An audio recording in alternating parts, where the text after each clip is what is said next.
The bubble continues to expand. Look around the world. Major cities have one thing in common. Prices are astronomical. In the US, Canada, and anywhere else it's allowed, people have been using their homes as an ATM, pulling out the equity in order to make discretionary purchases. Truly an unwise move. In the end, everyone must pay the price for their actions.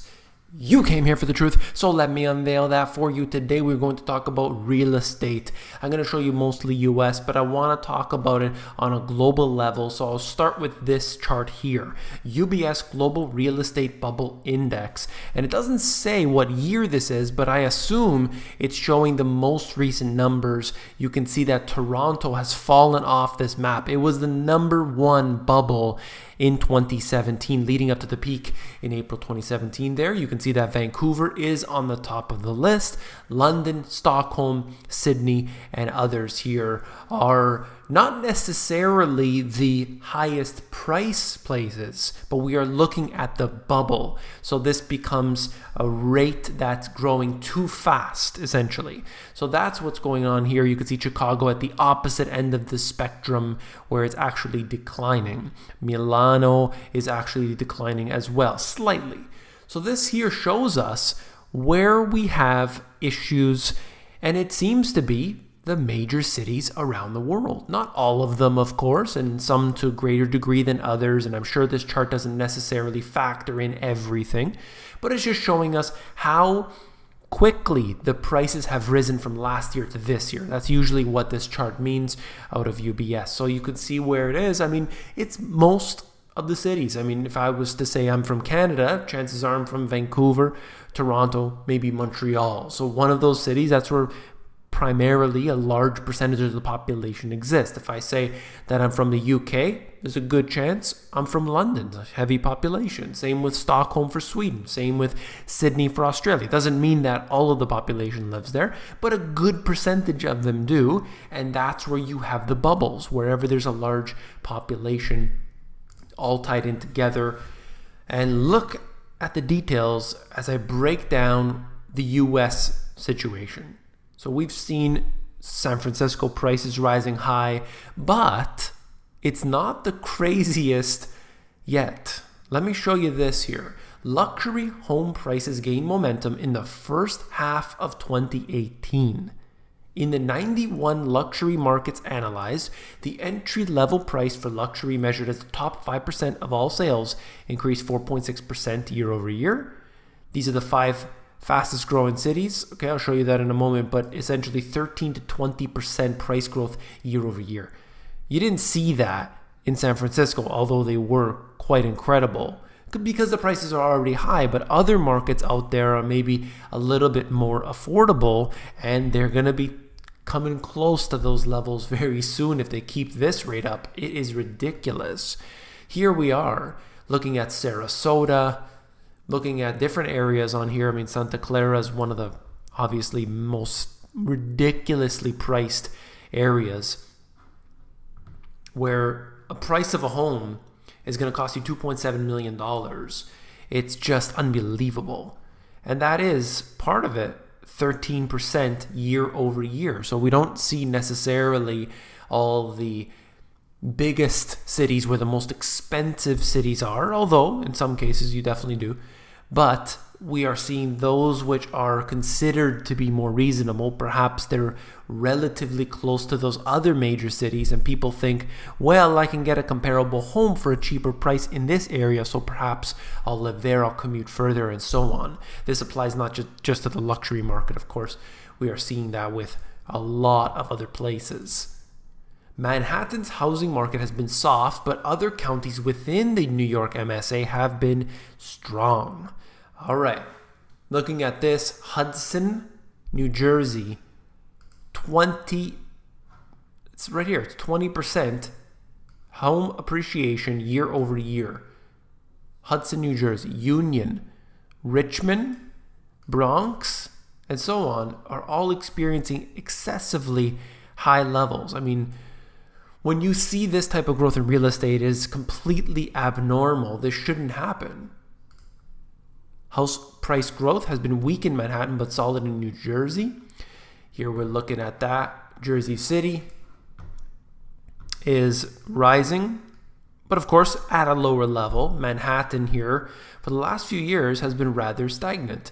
I think people are unable to afford the prices that they're paying. Whereas in New Jersey, maybe someone will think, well, I can commute, or it's not that far if I need to get to see my family that lives in New York, and so on, right? So that's sort of the thing that I've seen, that it sort of spreads out. The exact same thing happened in the Greater Toronto area, where the main city became too expensive, so the suburbs started getting more expensive. But now the suburbs have come down in price. They don't have the euphoria that's based around it. Some areas, they quoted 10 to 30% price reductions from the peak. So that is significant. We are seeing that Toronto, I know that prices have come down in some areas of Sydney.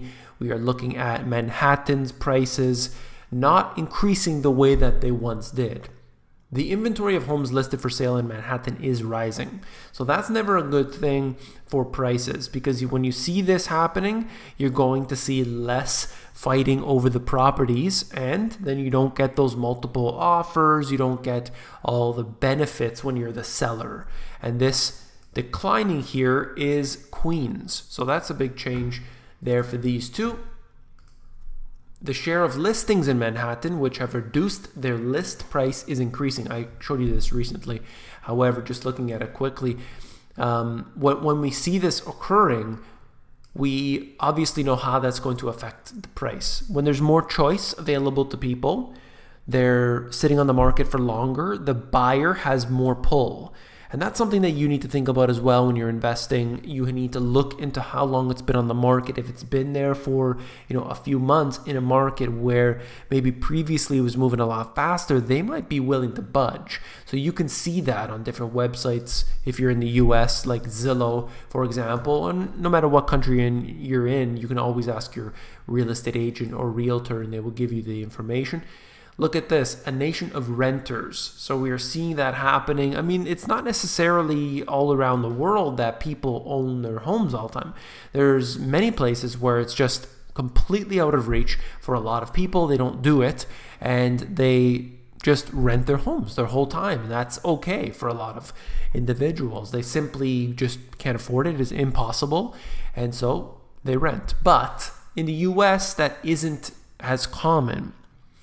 And you could see that over the years, this has been declining. Yes, in the last little while, it has been increasing somewhat, but that's going to change again during the next housing crash. We're going to see it.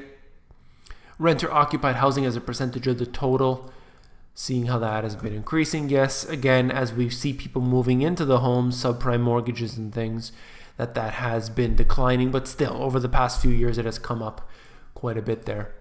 Homeownership rate versus consumer debt. Clearly, we can see that the amount of debt that we are exposed to today is directly correlated to the amount of people that have the debt in their homes. I see both of these rising considerably, and it shows me that the more people that purchase homes, the more people that are putting things on their line of credit, that are using their homes as ATMs, we're going to see that increase. As well as the credit cards, the line of credits, and everything else. It's all fueled and funded by debt. Rental income bubble. Take a look at how much money right here is made on rental income. Incredible. National income, rental income of persons. So you could see that has increased dramatically since the financial crisis. An interesting statistic, in fact. Now, I want to show you, because I want to empower you as an individual to be able to do the research yourself. If you're going to be moving, if you're just interested in looking around, yes, you can go to Zillow and get a good idea. You can go to your realtor.com. If you're in Canada, realtor.ca. There's MLS listings all over the world that you can check out, and that's good. You could talk to your realtor, everything else. But I want to know statistics that the realtors don't know, and this website here has it all. Numbeo or Numbeo, I don't know how to pronounce it, but anyway, looking at this, the price to income. So basically, you go, I'll show you. If you go to property prices, so you go to numbeo.com, come in here, you type that in, it brings you to the main page. If I hit on property prices, it brings me into here. I can go in to type in my city. So I'm going to type in Toronto, of course. And it has many cities across the world, but this is where I am. So I come in here and it shows me one of the most important statistics right at the top, which I'm really glad that it does that. Price to income ratio in Toronto currently is at 12. When I wrote my book, I was showing the statistic of Toronto and Vancouver, and the peak was 11. Now Vancouver is something even higher than 12. It's something ridiculous, like 15 or 18 or 19 or something.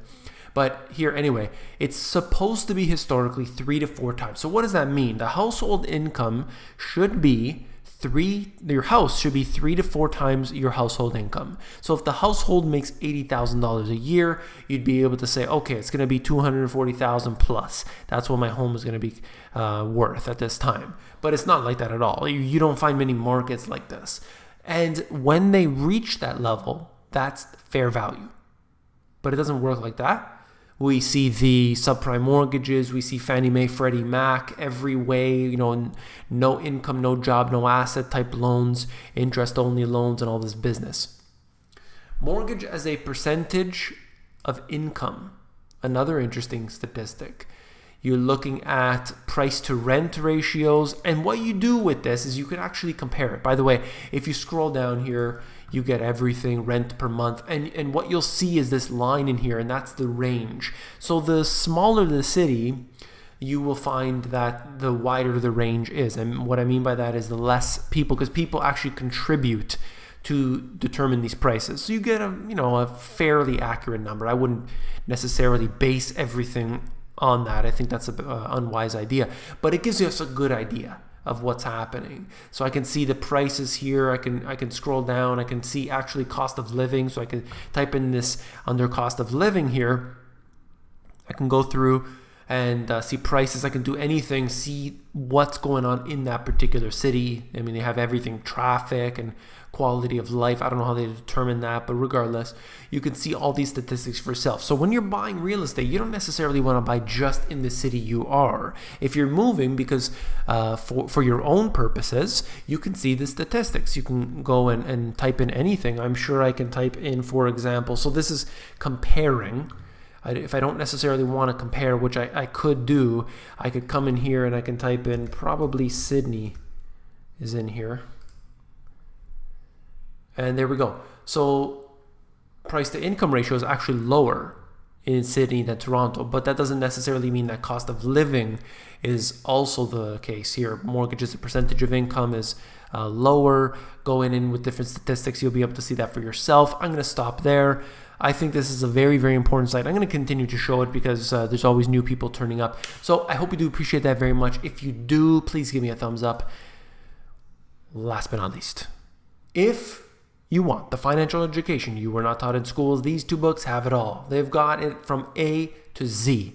You learn everything. You learn about the financial system, how it works, how to profit from it, how to protect yourself, how to become self-sufficient, and they sort of work together, okay? So these 2 books, they sort of fill in the blanks for each other. So I recommend both, of course, but I'm heavily biased. If you want to flip through them, the link is in the description of this video. If you're more interested in the audiobook version, you can get that at themoneygps.com.